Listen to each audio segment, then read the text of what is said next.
Crouse. The Expendables, the new film starring every action star known to man, including Sylvester Stallone, Jason Statham, and Arnold Schwarzenegger, and that's just the S's, is a nostalgia fest celebrating those cinematic days of yore when gangs of mercenaries led by action heroes like Dolph Lundgren could bring down governments and spread the American way of life armed only with an arsenal of guns, knives, grenades, and one-liners. That the heyday of that kind of movie, and most of the actors in it, was 25 years ago is not going to prevent the Expendables from kicking butt, and lots of it.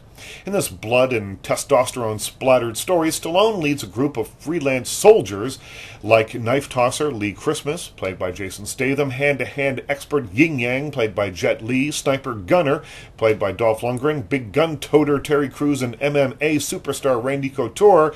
Their motto is, if the money's right, we don't care where the job is. But when they take on a job to bring down a dictator and an American drug lord on the South American Isle of Villania, however, they may have finally found one hotspot worse than Bosnia, Sierra Leone, and all the other hellish places they fought for pay combined.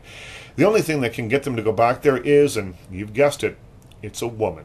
Cue the explosions. Now, like the classic rock that makes up the bulk of the soundtrack from The Expendables, the whole movie has a rather familiar ring to it. All the usual direct-to-video action movie cliches are well represented, from big guns, and at 6'5" Dolph's guns are almost as big as he is. There's also tricked-out motorcycles and tattoos and tough guy talk. I'll cut you up into dog treats, says one character, but despite guns big enough to turn anything that gets in the way into, quote, instant red sauce and jello, the action scenes aren't as over-the-top as they should be. Any movie where action stars from another age, that's Stallone, Lundgren, and Arnold, meet the up-and-comers, that's Couture and Crouse, there should be 90 minutes of trigger-happy, mindless, mannish boy fun, but screenwriters Stallone and David Callum had to go and ruin the enjoyment by inserting character arcs and, God forbid, subtext. Way to ruin a perfectly good action pick, Sly.